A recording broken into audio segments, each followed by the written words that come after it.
Good evening, ladies. While we wait for the rest of our class to get logged in, I'd like to refer you over to page um, in your workbook, page 20.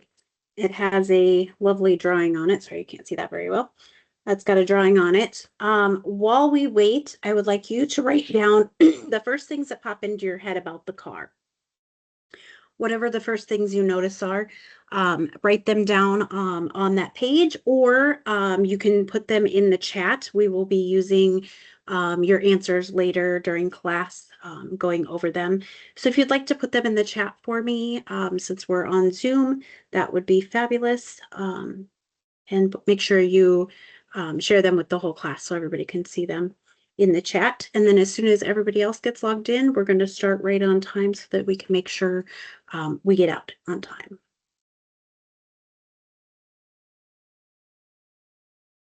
Okay, those of you that just are logging in and joining us, if you turn to page 20 in your workbook, there's a drawing of a car. It says car activity at the top. We'd like you to put the first things that pop into your mind in the chat about the car, the first things you notice about the car. Put those in the chat for us. We're going to be using that activity later in our class. While they're working on that, we're going to get started. If hopefully you guys can see my PowerPoint. Here's the picture of the car. So when we get started here, we're going to review the information that we learned last session. Last session, you learned how to describe children's behaviors and how to use consequences to help change their behavior. Does anybody remember what discipline is? It's on page 8 in your workbook. Correct. It's training, educating, instructing, teaching your children what they should be doing. So that is what is meant when we say we're disciplining our children. It is not a negative connotation or action. It is actually a positive one. You are teaching and instructing and guiding and educating and training your kids to what they need to do with their behaviors, how they need to behave in certain situations. To be effective teachers, we have to be specific and clear in our communication. How do we communicate clearly with our children?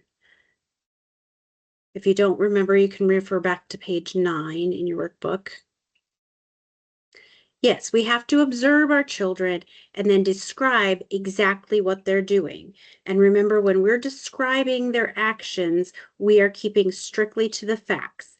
We're not adding any emotions or side comments into that description. We're going to be describing exactly what they're doing. I see that you are kicking the toy or whatever they're doing. We want to be very specific and stick just to the facts when we're describing that. What's the definition of behavior? Screaming and kicking is not the definition of behavior. The definition of behavior is anything that the person says or does that can be seen, heard, or measured. The key there is you can hear them or you can see them, but you need to be focused on what you can see them doing, what you can hear them doing, and what can be measured, like how long they've been doing that or how often they have been doing that particular behavior. What are 2 types of consequences that you can use to change the behavior? Yep, they're good consequences or positive consequences, and then there's negative consequences. I try to refrain from using the word bad, just because that's not real specific, but positive and negative consequences. Later on, we'll learn, like you talked about the job jar. There's both positive and negative consequences. So you can bake jars for both of them. And the kids can understand positive and negative. Yes, they're bigger words, but if they understand Tyrannosaurus Rex, they can understand positive and negative. That's on page 11 of your workbook. What are the characteristics of effective consequences? So what constitutes something that's a consequence that's going to be very effective? It's on page 14 if you want to refer back to last week's lesson. Yep, we want to make sure that they are important to the child. If the consequence is not important, it is not going to be effective. Losing TV time. If your child is not into, well, I use my girls, for example, Minecraft was a really big thing when it came out. My girls were middle school, um, and they loved Minecraft. Like, it's like today's TikTok, they were obsessed.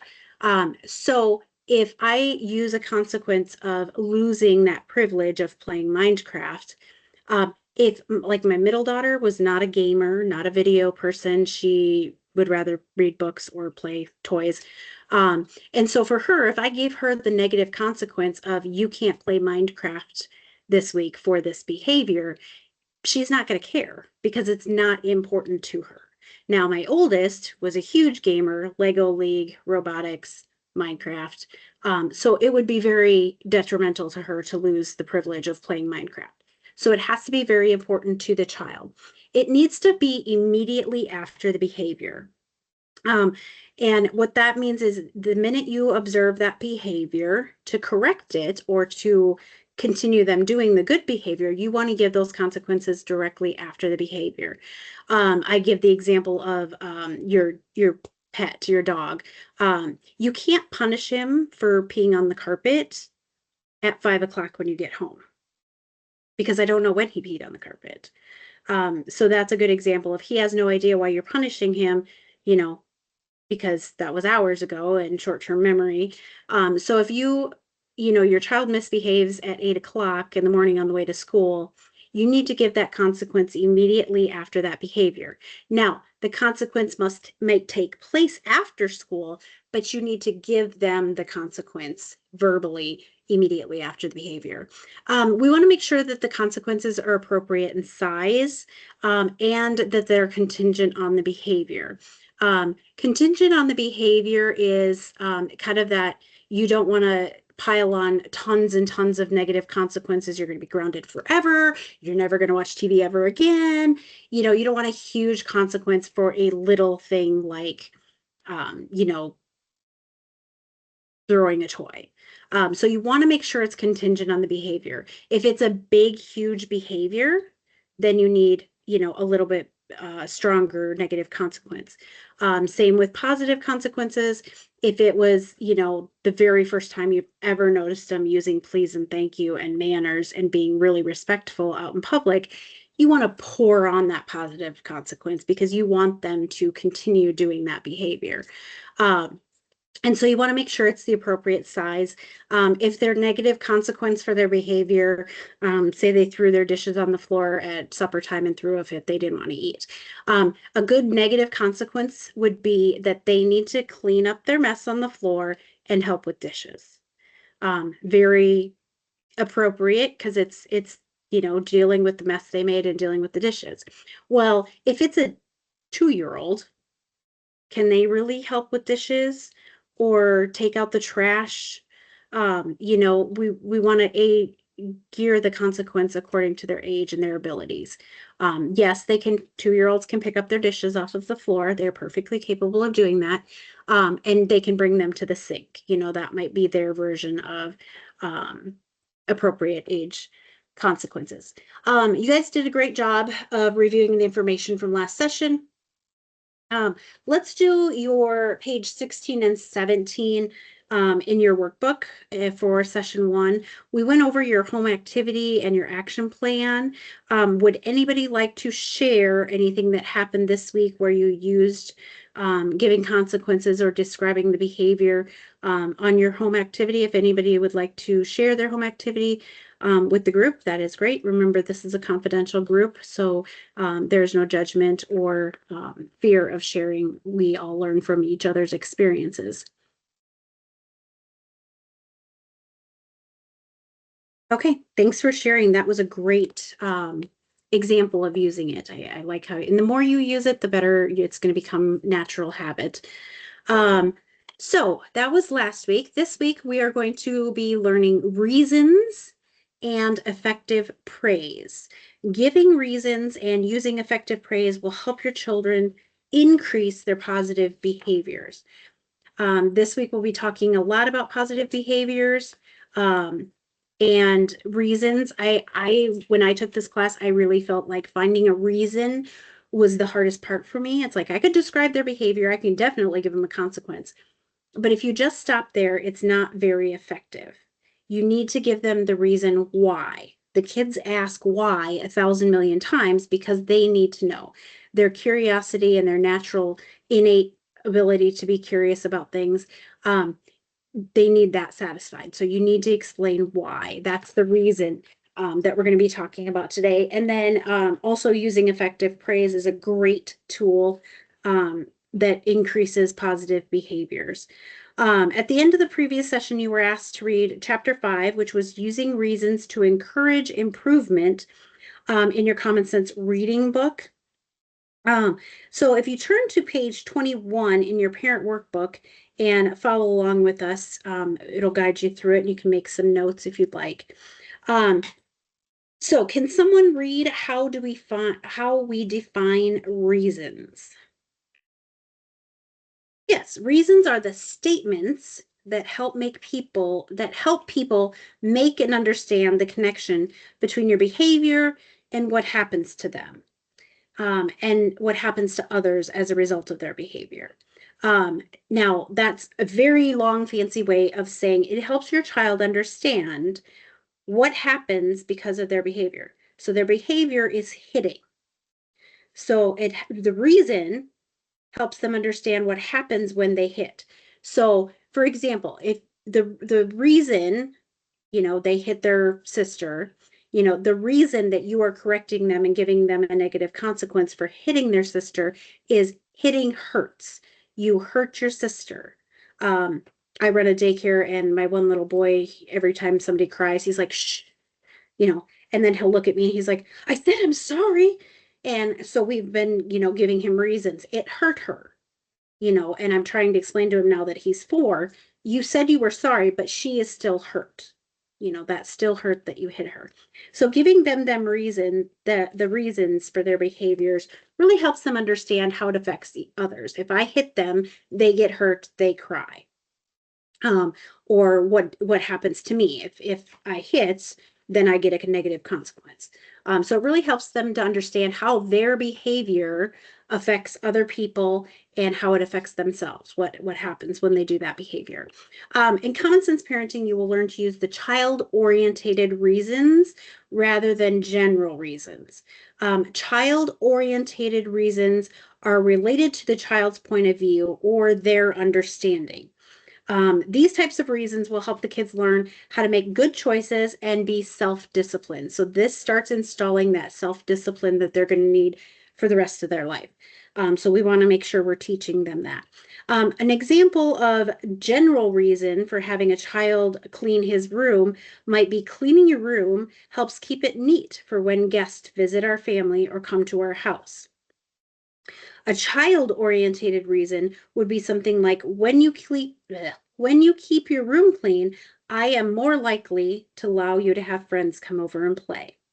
So you can see the difference there. One is benefits me, benefit to other. When your room's clean, then people can come over to our house and see your clean room. Does the child care about that? Is that child-orientated? Is it important to your child? Probably not. Having their friends come over to play if their room is clean, that's important to them. That involves them. They are interested in that. So that's a good motivating reason for them to keep their room clean. And what the different types of child-orientated reasons are listed in your parent workbook on page 21. The first one is benefit to child. So that is the why. What's in it for me? So if you think about children, your child is very self-centered. What's going on? What am I going to get if I do this? So that is benefit to child. What do I get if I do this behavior? So we want to give them reasons that benefit them. That is going to motivate them to do that behavior again. Benefit to reasons lets a child know how their behavior will directly benefit them. What do I get? For example, if you save money from your paper route, then you will be able to buy your new bike. Okay, so that's something that's important to them. What do I get? You get a new bike. What if I save my money? What do I get out of it? You get money to buy a new bike or buy something that you want for yourself. The next type of reason is a negative outcome. So this would look like reasons that let the child know what undesirable or unwanted outcome might experience as a result of their behavior. An example of this would be when you argue with your friends, they may not want to be around you. When you're, for my littles, when you're mean to your friends and you're not sharing your toys or not giving them a turn, they don't want to play with you anymore. When you go over the speed limit, you might get a ticket. That's that negative outcome because of your actions. So jumping on the couch, you might fall off and hurt yourself. That's that negative outcome. So that's the reason you don't want them to jump on the couch. Concern for others is a reason that give the children an opportunity to think about how they might feel if someone acted that way towards them. Now, this is definitely aged because it takes them a while to realize and understand how things affect other people. This comes along in their development. So your 8-year-old might not really quite grasp the concept of how my behavior affects other people. My screaming and throwing a tantrum, really hurts mom or dad's ears, or it upsets my baby sister when I do that. They, developmentally grasp that at the appropriate time. So some kids may not quite understand the reasons for others, but you can give that reason, and then they will start to understand how their behavior affects other people. An example of this would be when you help your brother with his homework, you show him that you care about him and want him to do well in school. So how that behavior of helping him with his homework, how that affects him. He feels loved and liked. You're showing him love. During this session, we're going to focus on these child-orientated reasons, which we also refer to as kid reasons. We'll first discuss the benefit to child, which answers the question in for your child, what's in it for me? What do I get? Initially, using benefit to child reasons is the best way to boost your child's willingness or motivation to change their behavior. Eventually, you don't want to start using concern for others to help your child learn how their behaviors can benefit or hurt other people. That comes along as they start developing and understanding the reasons for it. So you always want to start with the benefit to child. On page 23 in your workbook, there's a page that says kid reasons examples. So these are all examples of reasons for their behaviors. What questions do you have about giving kids reasons? Remember, reasons are the why. Kids want to know why. So these are some examples, and you want to kind of bookmark this page or dog ear this page in your workbook, because there'll be a good reference when we're using in our examples and our practices. This will be a good page to refer back to help you think of some of those reasons, the reasons why. Next, we're going to watch some example videos of ways that parents are giving reasons to their children. Please let me know if you cannot hear the video. I will gladly turn it up for you.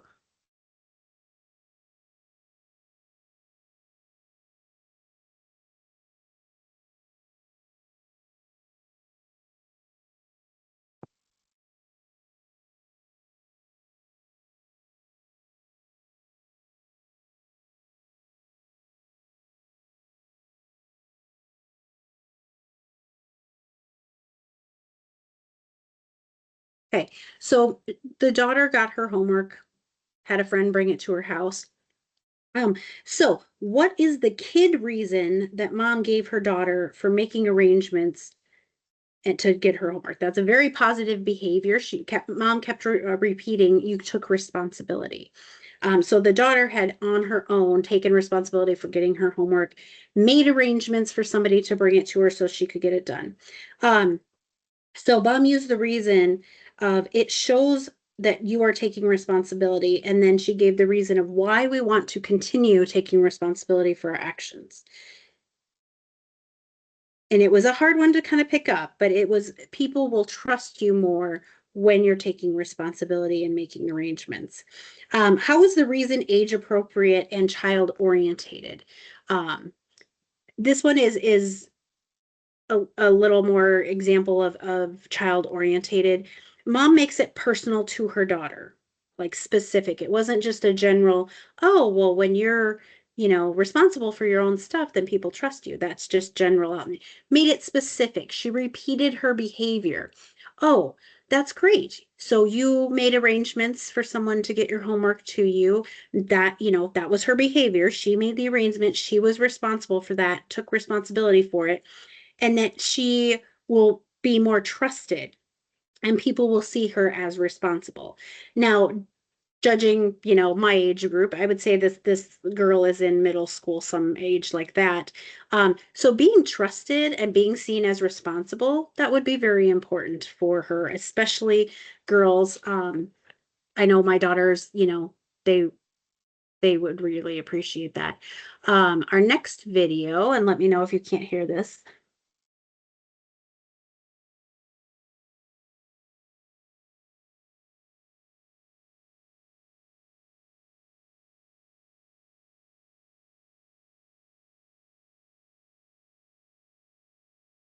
Okay, so this one, is this a good use of mom giving him a reason to remember to call home? Yeah. What type of reason did she give? She gave a couple of reasons that you won't get into trouble and I know where you're at, but there was one more that was important to the child. Right.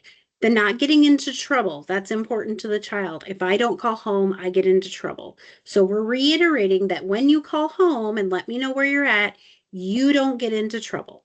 I know where you're at and I, can trust you. So that was a negative outcome. So it was, if you don't call home, you get into trouble. Because you called home, thank you for calling home and let me know where you're at. You're less likely to get into trouble. That way you don't get into trouble. That's that negative outcome if he does not do that positive behavior. Um, Kids don't want to get into trouble. So it's very important to the child. That's a very good child oriented reason. When we use negative outcome reasons, we need to be careful that they don't sound like threats.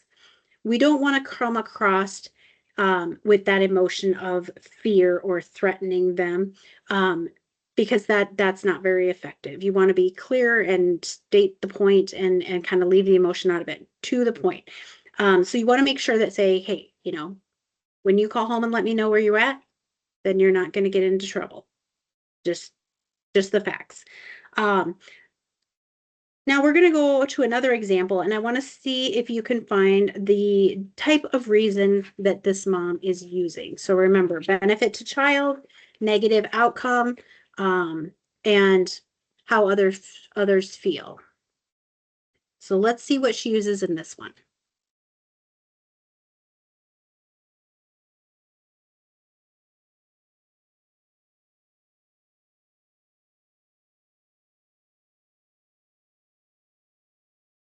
Okay, so what kind of reason did she give him for remembering why he needs to remember to call home and tell mom where he's at? Yes. So when you remember to call home, you're going to feel motivated. So now if you're her son and mom tells you this on the phone, are you going to remember to call home next time you go with your friends and let mom know where you're at? Yes, you are. Not only did she give you a reason, but she gave you that positive praise, that encouragement, um, that treat, if you will, of hey, thank you so much for calling home and like I asked, you did exactly what I asked. Thank you so much for that positive behavior. She repeated that behavior, so he remembers. Thank you for calling home like I asked. So that kind of solidifies when I call home like mom asked, and that she was very happy about it. She said thank you. She was excited about it. So that's going to teach me that I need to remember to call home. So mom leaves me feeling motivated and encouraged to repeat that positive behavior, because I got that praise.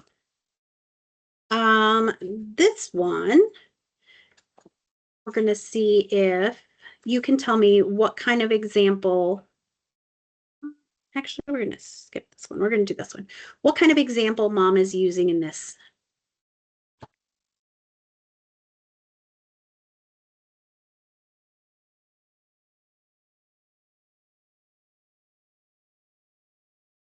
Now, mom was just having a conversation with her kid and said, hey, well, remember why we need to be on time. They might be struggling with being on time or getting going in the morning or something. Mom's having this conversation with him. What was the son's reason that he gave for being on time? Yeah, he said others get frustrated when they have to wait for us. Now, obviously, his child is a little bit older, so he very much understands how his behavior affects other people and other children. So this is that how you treat other people, the behavior treats other people, your concern for others, example of a reason. So this reason is a good reason for them to be on time. So if you're teaching your kid to be on time, when we're on time, others don't have to wait for us, and they don't get frustrated. That's how our behavior of being on time benefits other people. And he understands that, obviously, age-wise, and it's a very appropriate reason for his age. Why was the reason more of an example of concern for others? Yep, even in mom's question, she asked, why is it important to be on time?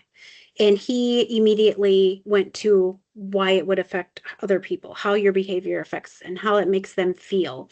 Another good example of concern for others is like when you hit them, they are hurt. That hurts their feelings. That hurts them physically. They cry. So how your behavior of hitting or being on time affects other people. What might be a good kid reason for being on time? And you can refer back to the page with the kid reasons on it as well.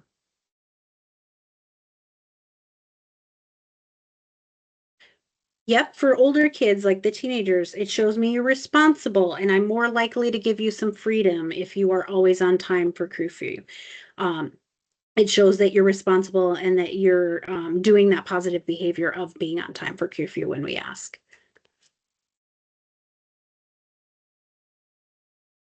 Do one more reason.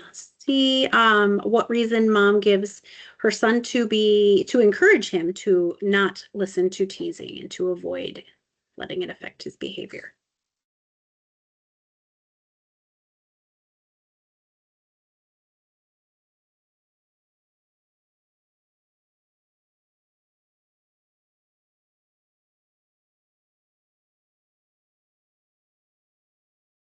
I love this example, and we'll see this scenario again in later weeks as it builds. But I love this example because mom naturally directed her comments, or she addressed her son first. So she addressed the positive behavior in her son before addressing that negative behavior in her daughter. It's really hard as a parent to focus on the positive, like we learned last week. So we need to focus on the positive. We're going to encourage that positive behavior, and then we're going to nip that negative behavior so it doesn't happen again.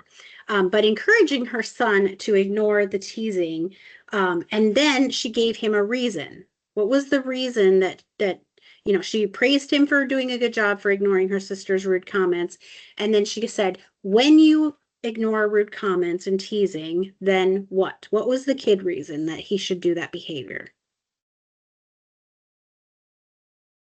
Yeah, he has more time to focus on what he's doing. He will get his homework done faster. He will get to go to recess or do what he wants to do faster when he's ignoring those rude comments and not letting them affect him. I think that example is a good lesson that all kids really need to learn, especially in the classrooms today, about ignoring the kids that are acting out or teasing or making fun of, that bullying scenario. When you ignore those rude comments and that teasing, you're going to get your stuff done faster and you're going to get to go do what you want, instead of letting that take up time for you. Okay, so on page 22 in your workbook, page back there, it says giving effective reasons, and it lists some reasons to give effective reasons to our children. All of these videos showed reasons to tell your kids' behavior, how their behavior would benefit them or benefit others. As it mentioned in your Common Sense Parenting book, reasons are the most effective way when the reason has these characteristics. So when the reasons are like this, when they're individualized or personalized to your child. So something that's important to them or that, is related to their life or their behavior. My daughter that doesn't like to play video games, Minecraft or that privilege of Minecraft isn't going to make a difference. It's not going to be an effective reason that if you get your homework done, you can play Minecraft. That's not an effective reason to motivate her to get her homework done because she doesn't particularly care to play Minecraft. Now, littler, younger kids that are obsessed with the iPad, that's going to motivate them to pick up their toys because it's TV time or it's iPad time. That's motivating. So you make sure that it's individualized and personal to your child. You want to keep it as brief and specific as possible. I always say don't give them the lecture, just give them the facts. So you want to be brief about it, just state the facts very specifically so that they understand the connection. Um, make reasons convincing and believable. You don't want to give them a reason like, if you finish your math homework, then you're going to make the basketball team. That makes absolutely no sense. It doesn't make sense to an adult because it's not reasonable. It's not convincing. And then when it doesn't happen, then they don't believe those reasons again. Reasons really build up that trust between you and your child. So you want to make them convincing and believable.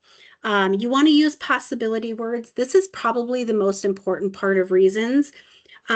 You want to use possibility words like you may get, or this might happen, or you're more likely to. Those specific phrases, I would definitely circle in your workbook, write them down, make sure that those possibility words are there. You can't promise outcomes that you can't control. So you can't promise that they're going to, be able to go outside after supper if they finish their homework. If you finish your homework, then you can go outside after supper. Well, you didn't use a possibility word. So your child now thinks that if they finish their homework, they're going outside. You can't control the outcome of going outside. It could be blizzarding like it is today. It could be snowing. You might not have time, like dinner might be late. You might have a meeting. Things come up. You cannot control everything. You promise them ice cream if they eat all their dinner. We'll go out for ice cream. Well, dinner ran late. I have a meeting. The kid, your brother is not feeling well. There's all sorts of things that could possibly happen that would prevent you from giving them that ice cream that night. An example of this would be my dad's a trucker. And so he would always tell the girls when he was on his way home. And he's like, I'll be home on Friday. We'll go to Pizza Ranch and have dinner. Well, his load was late. It didn't get unloaded on time. So now he's not going to be home until Saturday. And then my girl stopped trusting when he said he was going to be home because he couldn't control the outcome of going to dinner on Friday. So he made a promise to them and he did not keep his promise. He broke his promise. And that breaks down the trust with them. So using those possibility words, you keep that trust between your child. We could possibly go to dinner when I get home. So you want to use those possibility words when you're giving them reason. There'll be a better chance of, or you're more likely to, or probably. It's, possibly. All of those are possibility words that you want to use when giving reasons. You don't want to promise anything that you can't control the outcome of or deliver on. Point out natural, logical outcomes for certain behaviors. The greatest consequence is those natural consequences.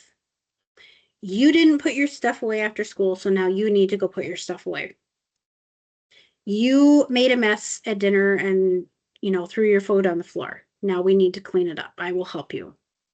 Those natural consequences. If you leave your toys out, they may get stepped on and broken.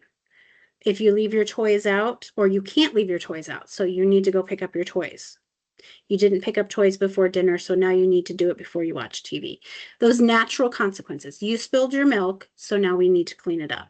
Not only does that teach your kids the natural consequence, if they make a mess, they need to clean it up, but it also teaches them those skills of being responsible for their behavior.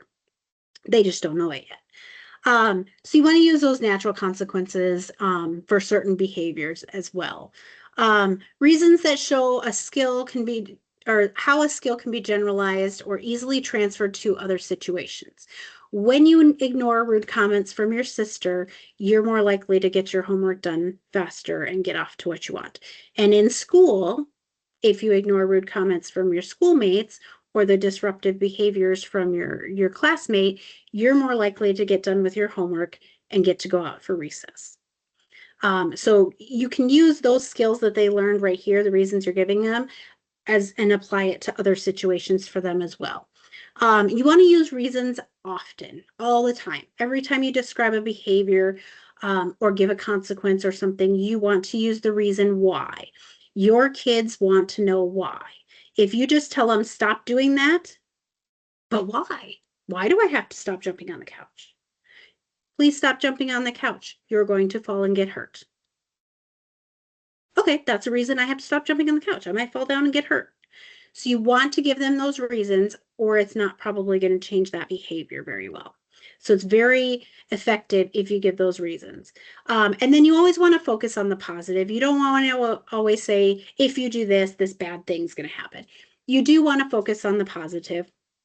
If you sit on the couch, you're not going to get hurt. You know, you want to give them those positive reasons. Or if you stop jumping on the couch, then we can watch TV. You know, those benefit to child. They want to focus on the positive. Do you guys have any questions about giving reasons? I know it was kind of hard. You want to refer back to this list of effective reasons to make sure your reasons are making sense. Okay, so we're going to do a skill practice here. On page 25 in your workbook. In this activity, you're going to have an opportunity to generate and practice giving reasons to address your children's common behaviors. Now, you remember last session, we kind of wrote down a couple of behaviors, both positive and negative, that our children do. So this example is going to be, or this activity is going to be example to your specific child's behavior. And what this is going to do is this is going to give you examples specifically for your child at home with their behavior so that you can start using and implementing these reasons with that. So if you turn to page 25 in your workbook, it says giving reasons activity. So the first thing you're going to do is you're going to refer back to the two positive behaviors. We're going to focus on the positive this week. So refer back to page 10 in your workbook, and you wrote down two positive behaviors that your children already do. Okay, so write one of those down on that first line. It says when you, and then list your positive behavior that your specific child does. And then you're going to find, write those two behaviors on that page. And then you're going to do your giving reasons. So on page 23 and 24 in your parent workbook, that was those examples of reasons. So you can look at those pages and find a good kid reason to go with your child's specific behavior. Choose what reason you would use and then write it down for the two behaviors. So you'll have two examples for each of those positive behaviors. And I'll give you a minute or two to complete that. And then if anybody would like to share, let me know.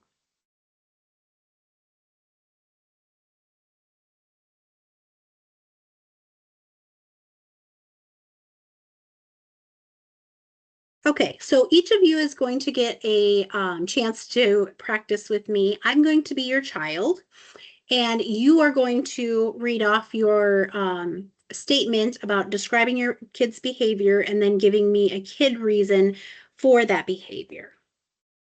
So who would like to go first? Perfect.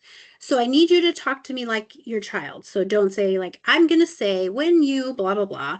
You need to talk to me like your child. So call me your child's name and then explain to me the positive behavior and then give me a reason to continue doing that positive behavior.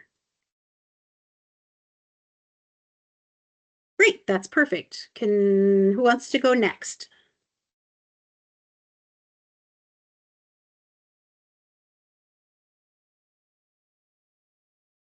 Excellent idea. So now that you all got a chance to practice that, you can see how you describe that behavior still, like we did in week one. We're still describing that specific behavior, but now we're giving them a reason to continue doing that positive behavior. Okay, and remember those reasons um, are going to be part of everything that we learn from now on. We learn this all in steps. So we're learning how to describe the behavior, and now we're learning how to give them a reason to continue doing or more often, do it more often, that positive behavior. Okay, we're going to use our car activity now. Now, in the comments or the chat, you guys wrote down what first popped into your head about this particular car. Some people said the wheels are not the same shape. One is square. Can't tell which one is front or which one is back. I think there might be a bumper there. Not quite sure. Um, and then there's no windows, no doors, no handles. Yeah, it looks like a toddler drew a car shape and did pretty good. The one wheel's not attached to the car. Not sure how that works exactly. So what did you notice about all of these comments that you guys wrote down? You guys kind of nitpicked the car apart. I don't think there was any positive comments at all. It was all the tire's square, it's not going to roll. It has no doors. It doesn't have any windows. Doesn't have a front or a back. And so it was very negative comments. Now, what if I told you that instead of a 3-year-old drawing this, that I drew it? Would your comments been a little bit different? Right. So we tend to be more negative and critical. That's in our human nature. Um, Human beings are naturally we've learned to be critical. The newspapers, the radio, browse the internet, everything that's on TV, everything that is in the world. We generally spend more time and effort focusing on the negative things in life than the positives. We very rarely complain about the positives in our job. We very often complain about the negative parts of our job. So if we had to learn to be critical, we can learn to be positive as well. It is a learned behavior for us as parents and humans. Effective praise is what we're going to learn about next, and that is a step-by-step process for praising your children effectively and focusing more on the positive things they do. This is one of the easiest ways to encourage your child, build a relationship with your child, and improve their behavior. So we'll explain here. So we're going to talk about effective praise, and that is praising your child for the specific positive behaviors that they display. So on page 26 in your workbook, it explains this. The purpose of giving effective praise is to get the children to repeat those positive behaviors. So the example of positive behavior in one of your children was always asking please. They're always asking to do things, which is a great, fabulous positive behavior. For your kid to do. Now, you want them to continue doing that as often as possible. You want them to always ask permission because that's a skill that they're going to need into adulthood. I have to ask my boss. I have to ask permission if I can have the day off. So we want them to continue doing that positive behavior. So to motivate them to do that, we're going to give them a reason why it's important for them to do that, but then we're going to praise them every single time that they do that. So every time they do that positive behavior, we want to pour on the praise because nobody is more motivated than somebody that just got a compliment or got praise. You know, think about you guys when you're out in public or at a function or dinner and somebody comments on how beautiful your blouse is. Wow, that's a gorgeous blouse. What do? You immediately adjust your posture. Oh, you know, and you're proud. It brings out that pride in your confidence. And then you want to wear that beautiful blouse every Friday night for the rest of your life because you got a compliment on it. So people work really, really hard when they get a compliment because that motivation, that positive encouragement, that positive praise encourages them to repeat that behavior. The purpose of effective praise is getting them to repeat that positive behavior. The more that the positive behaviors increase, the less negative behaviors we have. So the more we focus on positive behaviors, those negative behaviors are automatically going to, more than likely they're going to decrease in frequency. Sorry, couldn't think of the word. So we want to really focus on the positive so that we're not always focusing on the negative. That positive is going to build their confidence and get them motivated to do the positive behavior instead of choosing the negative behavior to get your attention. Giving effective praise is going to be a general statement of praise. My biggest pet peeve with the parents I work with is they say good job to everything. And I went to a women's conference and they had pointed out how good job is just a blank, bland, generic compliment. It doesn't really motivate us anymore because it gets used so often. And so when people tell you good job, they're just like, oh, good job. Or you pick your kid up from school, they're, Mom, look at this beautiful picture I drew. And it's a bunch of scribbles. And you're on your phone busy, getting their coat and getting their shoes and trying to get checked out of school. And you're like, oh, that's good job. Good job. And you're not looking at them and you're busy doing other things. That's not really effective. So good job is a very overused and not very motivating thing as it used to be. Now, we're going to show you how to use effective praise that's going to work a little bit better. And it's not going to include good job. That's just my personal little pet peeve.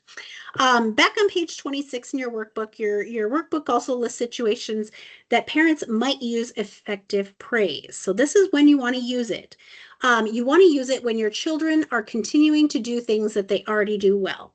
So those two behaviors that we used in our activity today were behaviors that your child already does well.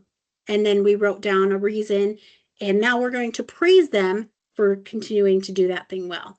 The next type of behavior or type of situation is when children show improvements in problem behaviors. You want to, when your child's struggling with a behavior or an act or an activity or anything like, getting their shoes tied, you want to praise them when they show improvements. Don't just praise them when they get it perfect or when they accomplish it. You want to praise them. Oh, you almost got it. You got the bow. Now you just got to get the other bow.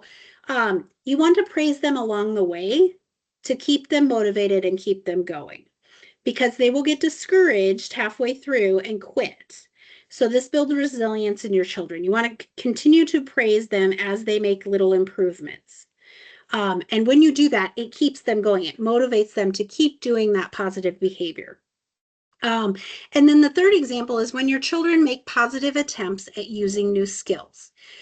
So when your child's learning how to ride a bike, you want to pour on that effective praise and keep them motivated to keep trying so that they don't give up. So you want to keep them motivated in those new skills.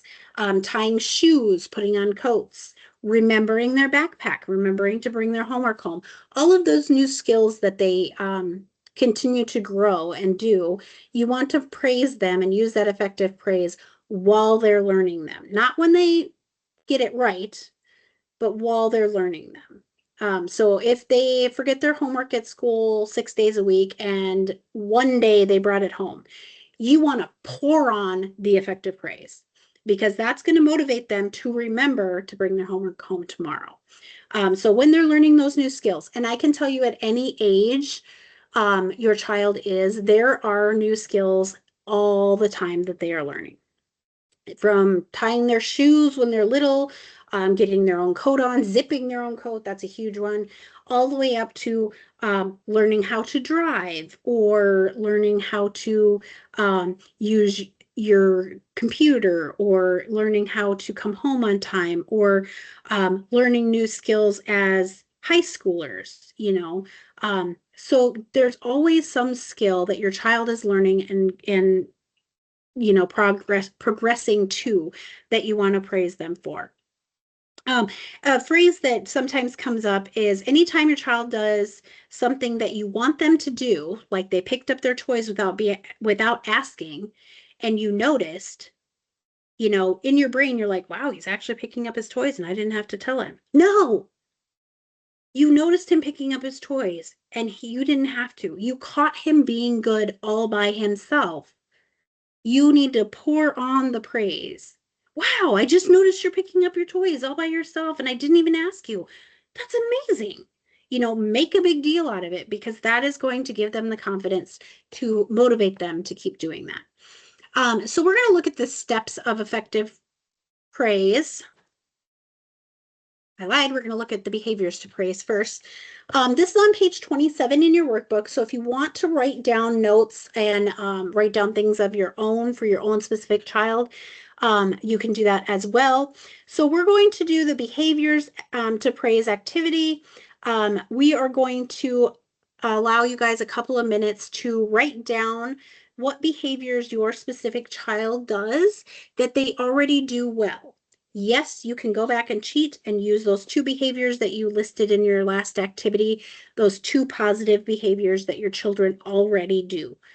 Those would be great examples, or maybe you could think of some more. And then the next one is examples of the children's improvement in behaviors. So an example of how your child is improving one of their problem behaviors, or how they're improving one of the areas that they struggle in, like sitting at the table for the whole dinner without getting down, finishing all their food on the plate, those type of things that they've struggled with in the past. And then the third one is list examples of what your child, when your child is attempting to learn a new skill. So think of what your children is learning right now. Are they working on getting dressed by themselves? Are they working on doing their homework by themselves? What new skill are they working on? Or getting up and getting dressed before school, on their own. That's a big, elementary, middle school skill that they need to learn. And then we'll go over examples and share what we wrote down. I'll give you a couple of minutes to do that. Okay, so let's share some examples. Layla, can you list an example that you wrote down for describing a behavior that your child already does well? What did you put down? Yeah, that's a great example we just talked about. Your teen or your middle schooler, they get up with an alarm clock all by themselves and get dressed and get ready. That's a big skill for that age that they're doing well already. So you don't have to remind them. Asking permission is another one. How about improvements in problem behaviors? Would somebody like to share one of theirs?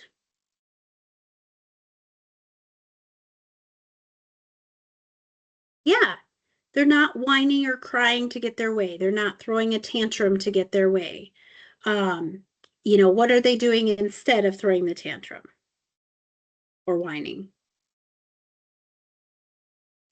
They're using the behavior of asking permission. Yep, exactly. So we want to teach our children to ask, say please. And so that's a positive behavior. That was a problem behavior, thank you for asking. That was very nice. You asked so politely. You want to praise those improvements on behaviors that previously were problems. And then how about positive attempts using a new skill? I had already mentioned stuff like tying your shoe, making your bed. That is, I have to say, a skill I have not mastered yet, and I'm an adult. Making your own bed, that is a great skill that they're working towards. Now, is it perfect and folded over and crisp corners like, I want it? Nope. He took the blanket and threw it on the bed. But that is an improvement on leaving the blanket on the floor. So he's making improvements on that new skill of learning how to make his bed in the morning. That's a great example. Okay, so now we're going to work on the 4 steps of effective praise. Now, I want you all to get your pens ready because I have an easy way for you to remember how to do this. So you don't have to check everything off on the checklist. It'll become second nature. This is on page 28 in your workbook. So in the last session, you learned about describing behaviors, which is the second step. You see that, describe the positive behavior. Giving consequences, which is the 4th step. You give the consequence, which is optional. Now we've already talked about reasons. The only new step that you don't know on this list is show approval. And I'm pretty sure you can master that pretty quickly. So what I want you to do now, we're going to work through how these 4 steps flow together, is right next to the number 1 where it says show approval. I want you to write a big W-O-W, wow. Showing approval is the wow. Now next to number 2, I want you to put what. What did they do that was so wow? So you're describing that behavior. What behavior are you describing? And then number 3, next to giving reasons, I want you to put why. Why do you want them to do that behavior again? Why are you showing approval for that behavior? And then number 4, I want you to put win. It's a positive consequence. It is a win. So what do they win? What's in it for the child? What does the child win? What does the parent win when they do that positive behavior?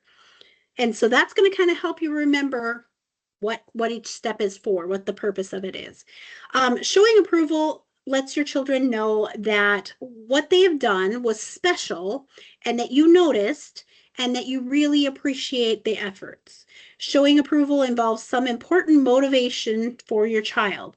You are giving them your attention. Your attention and what you point out and you notice is motivating for them. Mom noticed when I picked up my toys. I'm going to pick up my toys every single day because Mom noticed. They don't care how they get your attention. They just want your attention. And if bad behavior gets your attention, then they're going to continue doing that bad behavior. We want them to know that their positive behavior, the things that we like them doing, those are what's important to Mom. That's how you're going to get my attention. You're going to get my attention by doing the positive behaviors that you have been doing. Let's examine how exactly that we use this. This is on page 28, so if you want to follow around, this is an example of how we do each step. I'm going to have a parent read the sentence of what you're going to say. So the steps of effective praise and how each one might sound. So would somebody like to read showing approval? So tell me how that behavior or what praise you would use for that behavior. What's your wow? Yeah, way to go, Eric. I am so proud of you. Okay, while we're on the subject of wow, I am going to encourage you, and you can just Google this. It's pretty much easy. I am kind of weird and funny, so this is 25 ways to encourage.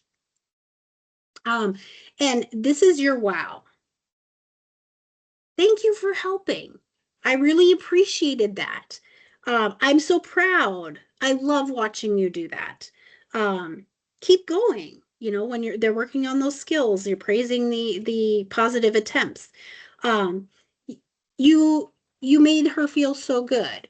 My favorite way to show approval is picking out a fun word.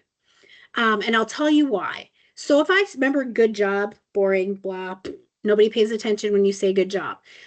So I like to pick out words like bravo, because the point of showing approval is to get their attention. So once you show approval, they're going to be like, what? What's she clapping about? What did I do? Now you have their attention. Now you can go in and describe the behavior that you're bravoing about.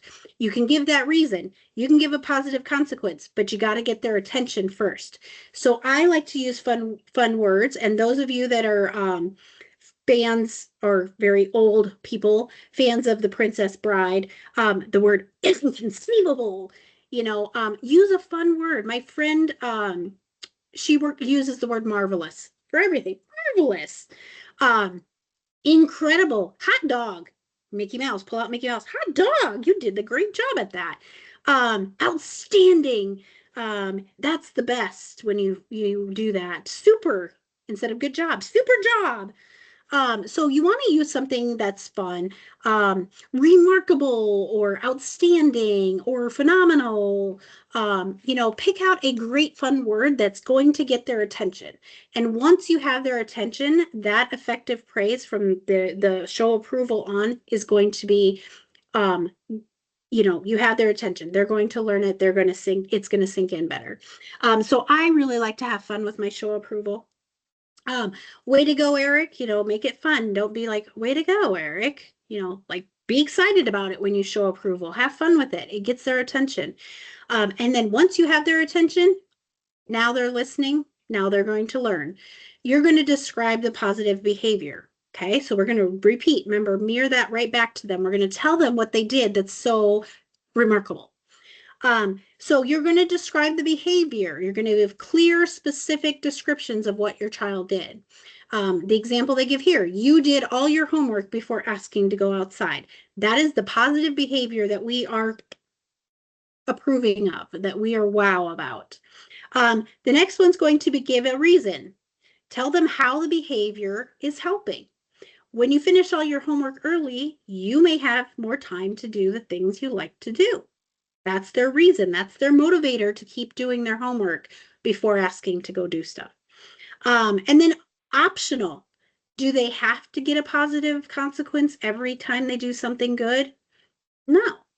The pride that they got, your attention, that is more than consequence enough. If you want to go above and beyond and really drive your praise home, you can give them that positive consequence because you did this behavior. This is what you get. What do I get for doing this great positive behavior that you're so excited about? Why? That's the win. So the win is going to be for you or him. So the win is they did a positive behavior and you praised them for it, and they're going to continue doing that positive behavior. That's a win for the parent. The win for the child would be one of those, what do you get to do? What's in it for me? So because you finished your homework early, you can have an extra 10 minutes to play outside before bed. That's what's in it for the child. So now he knows doing all my homework before asking to do anything else, I got mom's attention. She was very happy about my behavior. And now what do I get when I do that? I might get an extra 10 minutes outside. So now what we're going to do is we're going to read it all together. And it's not going to be a checklist. So you're not going to be like, wow, and then be like, okay, showed approval. Now I need to describe the behavior. These are just broken down so that you can see how each step is hit. So you want to make sure you hit every step. You don't want to praise them and show approval and describe the behavior, but then never give them a reason to do it again. See what this is just broke down this way so that you get every single step in your praise. So your praise is actually going to be very quick and easy, and the more you use it, the more it's going to come off as a natural conversation. Way to go, Eric. I'm so proud of you. You did all of your homework before you asked to go outside. When you finish all your homework early, you might have more time to do the things you like to do, like going outside. Now, because you finished your homework early, you can have an extra 10 minutes to play outside before bed. Just a conversation, but I hit every single one of those steps. There are some other examples in your Common Sense Parenting reading book that show how parents use rewards to as that positive consequence. And so you want to make sure that you review that in the book. There are many more examples about it. Okay, so we are going to move on to our effective praise demonstration. Now, earlier we went over each step of the effective praise in detail. Now we're going to show you what effective praise would look like or sound like when it's all put together. Just like I said, this is going to come off like a conversation. Way to go, Eric. I'm proud of you. You did all your homework before asking to go outside. When you finish your homework early, you may, that possibility word, may have time to do what you would like to do. because you finished your homework early tonight, you can have an extra 10 minutes to play outside before bed.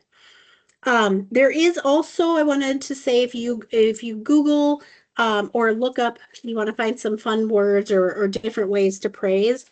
There is something called 101 ways to praise, and it literally gives you 101 phrases to use for that wow, so you can get their attention.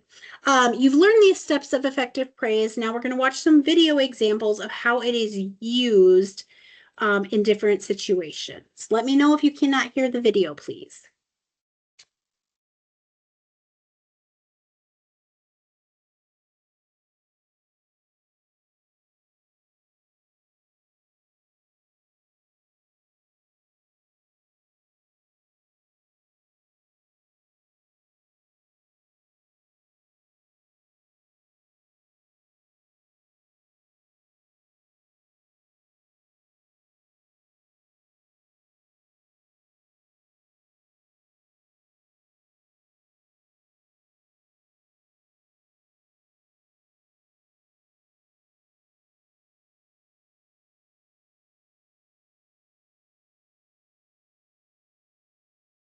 I love this. It's just a short, brief little, conversation between mom and daughter. No lecturing, no yelling, no arguments, just a simple conversation. That is how effective praise should be. It should be just natural conversation with your child.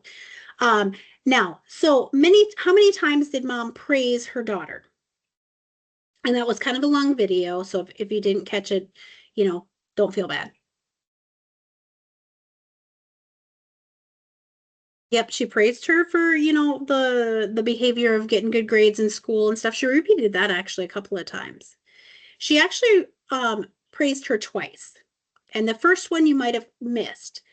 So the wow that mom used was thank you for getting dressed like I asked. And I love that mom praised her and then explained the behavior that she's praising her for. Okay, so that was one praise. And then she talked about she praised her for accepting responsibility for her behavior at home and school.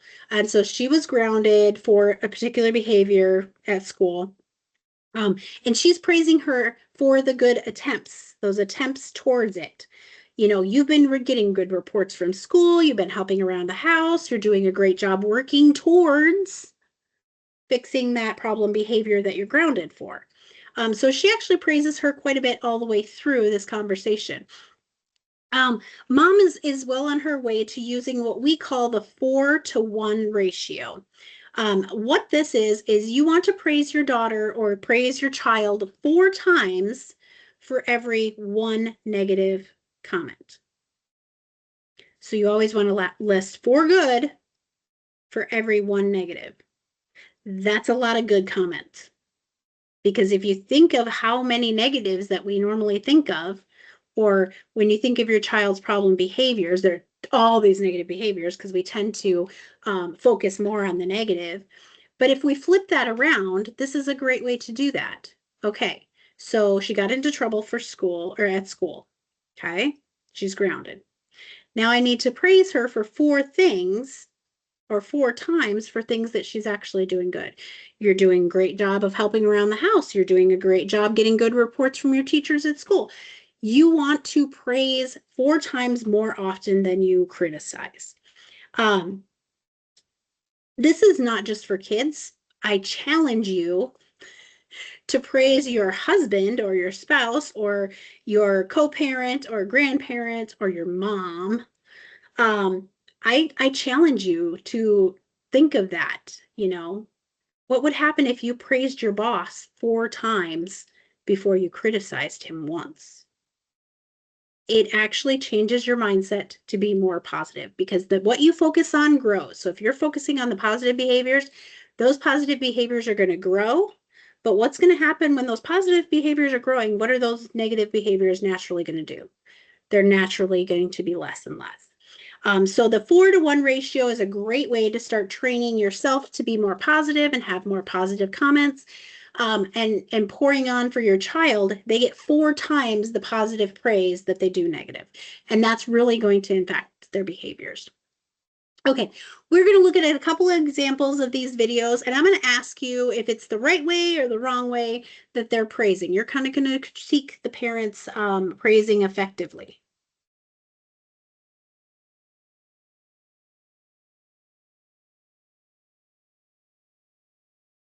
Okay, that was very short.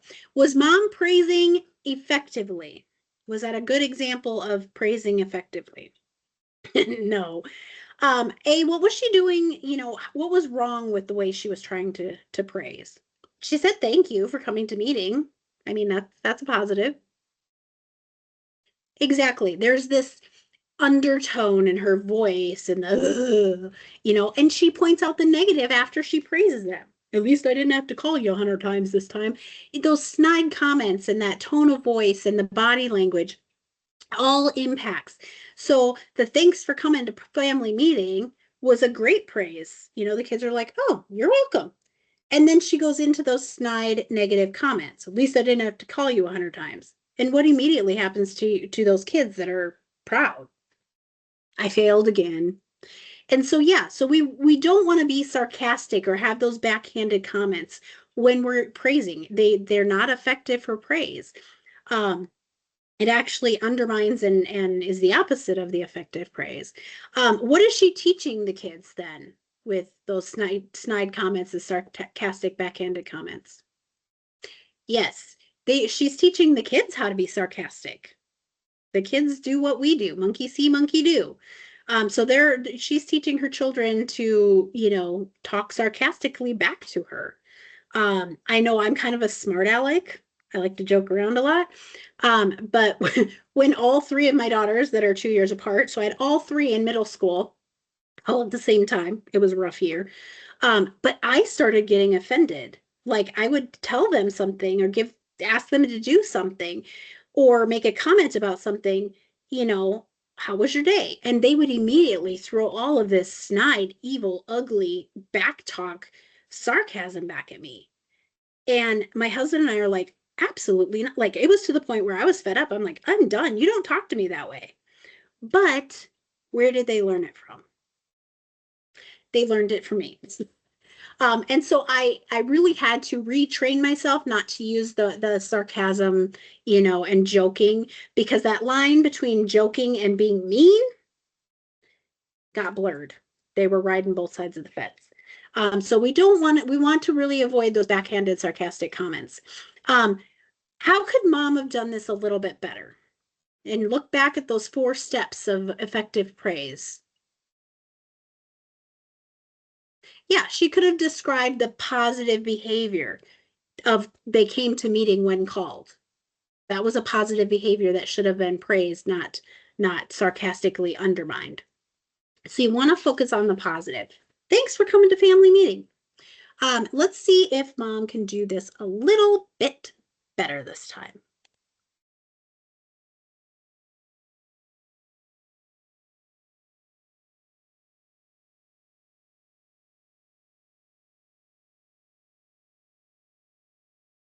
Okay, so did mom hit all 4 of the steps of effective praise? Yeah, she actually did number 1, show approval, twice. She said, thanks for coming to family meeting, describing the behavior and saying thank you, showing approval. But then she also does it again at the end to show approval. Thanks, good job. And so she showed approval by telling him thank you. She described the positive behavior of coming to family meeting when she called. And then she gave a reason for them to do it again, to motivate them to come to family meeting every time she calls. When you come to family meeting when we call, we can get family meeting done, and then you can get back to doing the things that you'd like to do. When you listen and come to family meeting when I ask you to, we can get it over with, and then you can go play. She's giving them that reason. And then she says thank you at the end. Did she give a positive consequence? Did they get a reward or a positive consequence for coming to family meeting? No, they didn't. They didn't get a treat or a sucker or a Tootsie Roll for coming to family meeting. They got approval and praise from mom. So her praise was effective enough for a positive consequence. They did not need a treat or a reward for a positive consequence. She motivated them to do that positive behavior again and again. So that positive consequence at the end is not always necessary. We're going to watch one more, but I'm going to have one of you actually critique this for me.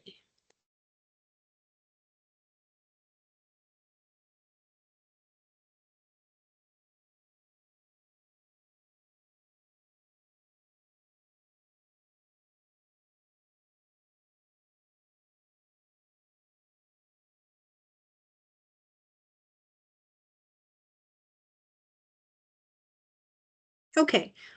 So let's see. Layla, would you like to take this one for me? Why isn't mom's or dad's praise supportive? Why was it not effective? Yep, mom had that snide comment. If it took me this long, we'd all starve to death. You know, she's really criticizing how long it's taking them to set the table. Yeah, dad was great. You know, he did a pretty good job about you know, you're doing a great job setting the table, and maybe we can, go watch a movie. Possibility word, maybe, not guaranteeing we're watching a movie tonight. Possibly gonna watch a movie tonight because you're doing such a great job. A little bit of motivator there, but not guaranteed promise. But the thing that dad did wrong is right away he before he did the effective praise to the kids, he put mom down. And so he's like, "Don't listen to your mom." What does that teach your children? And mom said it. Oh, I forgot. You're the good parent.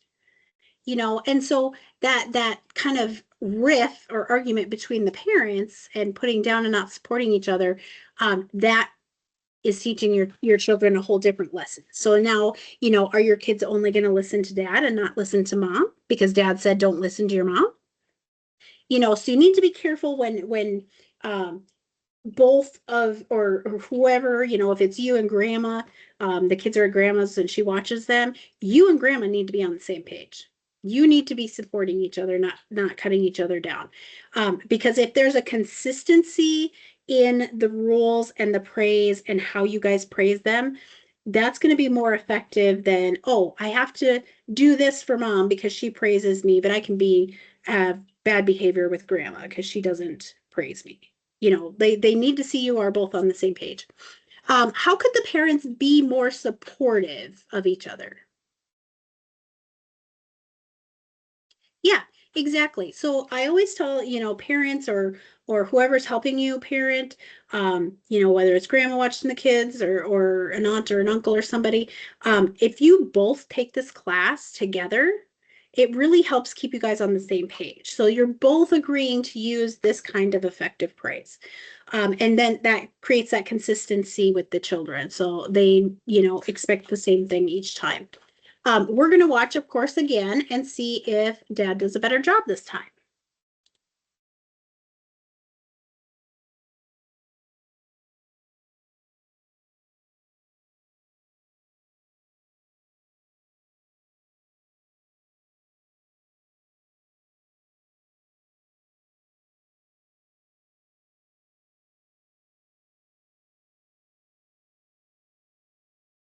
Okay, so mom and dad are totally on the same page. Both of them used every single step of the effective praise. They even got a positive consequence, popcorn. So I love that mom comes in and she talks really fast in the video. But wow, look at you guys setting the table. You're doing a great job. And then she doesn't forget that reason. Don't forget the reason because that reason is what is going to motivate them to set the table every night. And we want them to repeat that positive behavior. So you need that reason in there. Did anybody catch what her reason was? It was really fast. Yeah, she said when everybody pitches in, things get done sooner. Okay, so she's praising them for setting the table, working together, but then she gives them the reason to do it again. When you guys work together, everything gets done faster. And then dad automatically agrees with mom. Yeah, mom's right. They have each other's backs. They're supporting each other. They're both on the same page. Um, Dad does a good job too. He describes when we work together to get things done, it goes a lot faster. And just because you guys did such a great job, we might be able to also get, popcorn with it. Mom gave a positive consequence of lemonade. Who wants lemonade? You guys are doing such a great job. And so they use all of the effective praise, including the popcorn and lemonade, as a positive consequence reward. So that's how they kind of work together. Okay, so we are going to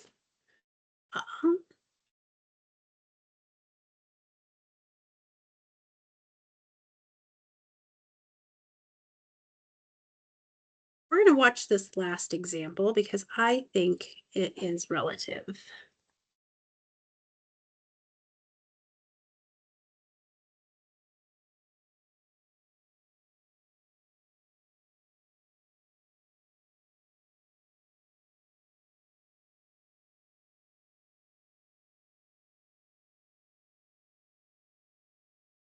Okay, so this little boy comes in and he's all proud he did his homework and he's looking for dad's attention. He's looking for dad's approval. And so he comes up and he's like, Dad, look, guess what I did? And he's excited about it. Dad, the excitement probably could have been amped up a little bit better than good job and a high five. Dad could have, enthusiasm could have been higher, but he's busy folding laundry, so parents get it. But he gives his son a high five and says, good job. And that's that showing approval. Some kids love that high five. Teachers know that all the time. High five. And then he goes along to praise his son as well. Gives him the reason, good job getting all your homework done and your math. Maybe he was struggling in math and struggling to get his math homework done. So he praises that. So he describes the behavior, and then he gives a reason. Hey, when you get your homework done, Dad kind of skips most of the reasons. You're more likely to make the basketball team. Positivity, possibility words are more likely, those possibility words, because doing your math homework isn't going to guarantee you're making the basketball team. If you don't do your homework, you're definitely not making the basketball team. But the son is very interested in basketball. So he uses something that's important to his child. And he even connects it to his positive consequence. Let's go shoot some hoops. Okay, so that's his reward, his positive consequence. Now, when you're the son and you come up all excited to your dad, how would you feel about your relationship with your dad if he showed approval like that, giving you a high five and going and playing basketball with you? Yeah, you would be encouraged, supported. You would have a closer relationship with your dad because he praised you, but then he also went above and beyond to spend time with you. So, you're getting dad's attention, and that's going to encourage him to do his homework because he connects. I did my homework, I finished it all, and I got dad's attention, I got dad's approval, and I got to go play basketball with dad. So that's going to motivate him to continue to do that positive behavior. Okay, so those are some examples. Just to review, and this is on your workbook at page 28, keys to effective praise. You want to do it as soon as the behavior occurs. You want to praise them right as they're doing that positive behavior to make that impact. You want to do it frequently. Remember the 4-to-1 rule? You want to praise 4 times more than you give a negative comment. So you want to do it very frequently. You want to do it consistently. Be consistent with the other parents or the other people that are raising your child. You be consistent on that. And then don't forget to praise when they take small steps towards improving that behavior. If you're having problems, if your child's having problems finishing their homework and they finish it one day or they finish just their math homework, praise those steps, those attempts towards that desired behavior. Don't forget to praise them along the way while they work towards it. And then again, 4 times more often than you correct the problem behavior. So we watched several videos. Now we're going to go to page 29 in your workbook, and this is your effective praise steps activity. So this is going to break you down. This is where you're going to write your scripts for your child's positive behavior that we worked on earlier in class. So you're going to complete this on your own for your specific child. I want you to pick how you're going to show approval. First, you're going to need a behavior. So go back to those two positive behaviors that you wrote down reasons for. And you're going to write what your positive behavior your child does. And then you're going to write down your script of how you're going to praise them. How are you going to show approval for that behavior? Then you're going to describe, how are you going to describe that behavior to them? And then reason. Oh, P.S. We just wrote reasons for these behaviors back on this other page. So what reason are you going to give for them to continue doing this behavior? And then if necessary, if you'd like to, if you're feeling generous, what positive consequence would you give them for that particular behavior? I'm going to give you a couple of minutes to do that. While you're doing that, I'm going to go ahead and pull up this page that says the steps, the 4 steps. You know how to describe the behavior. You already found a reason for your behavior. Last session, you learned how to give consequences for your behaviors. And so you're going to write out your script of how you are going to show effective praise for that particular positive behavior. So I'll give you guys a couple of minutes to do that.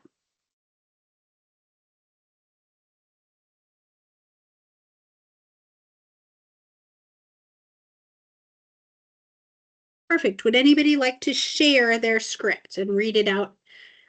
Pretend I'm your child and you practice your script of how you're going to effectively praise me for that positive behavior that I do.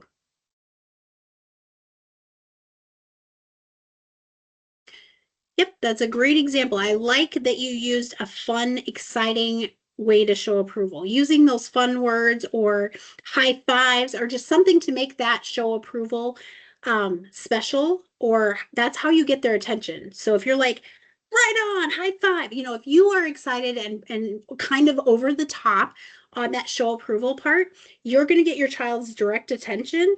And then when you have their attention, they are going to be able to learn the next 3